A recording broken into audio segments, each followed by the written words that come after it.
if one zero of the polynomial fx equal to k square plus 4 into x square plus 13x plus 4k is reciprocal of the other then k equal to, तो कौन सा option सही है ये बताना है। और इसमें लिखा हुआ है कि एक जो जीरो है वो दूसरे वाले जीरो का क्या है, रेसिप्रोकल। तो हम लोग दो जीरोज मान लेते हैं, एक अल्फा और एक बीटा। यदि अल्फा की वैल्यू मैं कहूँ कि x है तो बीटा की वैल्यू क्या हो जाएगी, 1/x हो जाएगी, क्योंकि यही तो कहा हुआ है कि एक जीरो जो है वो दूसरे वाले का क्या है, रेसिप्रोकल। रेसिप्रोकल आप लोगों ने 7th क्लास में ही सीख लिया था, यानी मल्टीप्लिकेटिव इनवर्स होता है, इनको मल्टीप्लाई करने पर 1 आ जाता है।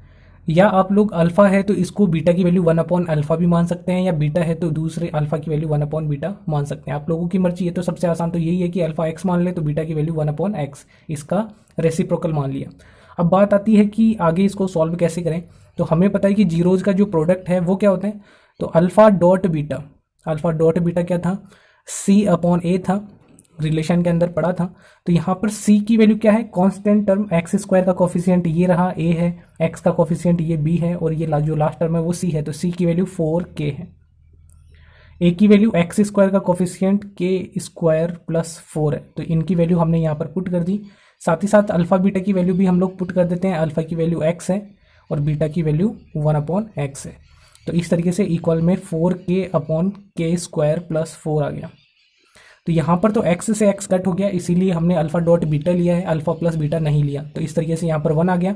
इधर इसको 1 से क्रॉस मल्टीप्लाई करवाएंगे तो k square plus 4 equal to 4 क्या आ जाएगा।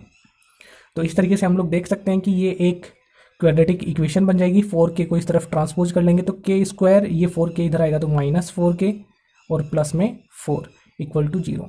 अब इस क्वाड्रेटिक इक्वेशन को आप लोगों की मर्जी, आप लोग कैसे भी सॉल्व कर सकते हैं, स्प्लिट भी कर सकते हैं, या डायरेक्टली आप लोगों को दिखाई दे रहा है कि ये k-2 का होल स्क्वायर है, इस तरीके से डायरेक्ट भी लिख सकते हैं, या फिर स्प्लिट करके हमारे पास k-2 और k-2 आ जाएगा स्प्लिट करने के बाद। तो k की जो वैल्यू है वो क्या आ जाएगी, इक्वल टू 0 रखेंगे तो इधर से भी 2 और k इक्वल टू यहाँ से भी 2 आ जाएगा।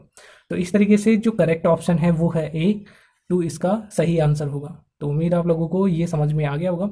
तो मिलेंगे नेक्स्ट वीडियो में। Thank you.